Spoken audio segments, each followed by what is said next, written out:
Hello everyone, welcome back to Tool Training Tips. I'm Levi. And I'm Mo. Today we'll be showing you how to utilize our sanders. So we have two types of sanders, and one of these types is the random orbital sander. So the random orbital sander is really good to sand over any object, and it hits random parts of the object. So usually our sanders would come in with an adhesive pad, but this one doesn't have one. So install it, all you do is put it on here like so. Make sure the holes are lined up with the sander. This will make sure that dust doesn't get everywhere. Before you use your sander, make sure you have a way to catch your shavings. Usually our sanders come with these factory bags. Make sure these bags are empty and make sure they're attached to the back of the sander. Before starting any sanding project, make sure you have the proper safety equipment. I recommend just safety glasses, but you can use other equipment like masks, gloves. The more safety equipment, the better. You're good?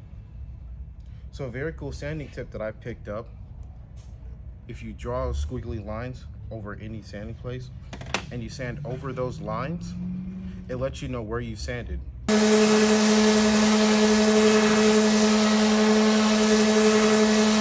So here's the piece of what I shaved. Once you finish sanding, you should have a nice smooth board. Make sure when using a sander, it's completely off when you put it down on any surface. So this is the palm sander. It utilizes a 1/4 sheet. This performs similarly to the random orbital sander. However, there is a difference in installation of the sanding sheet.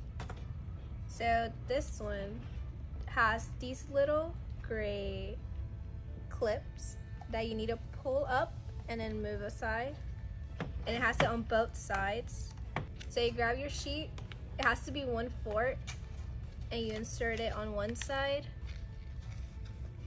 and then you grab the hook and you put it back in to lock it in place. And similarly to the back side, just put it back in and it locks in. So in order to turn it on, you need to press this little button, and it'll, left and right, it will turn on. One thing to take notice is that this does vibrate, and so you may not be expecting that. And so don't put a lot of force in, because you may make a huge dent on the wood. You just lightly grab it. You can grab it here. Make sure your hand is not touching the sanding sheet, and you just do circular motions in order to sand the wood. Thank you for watching this tool training tip. If you have any questions, please reach out to the Houston Tool Bank.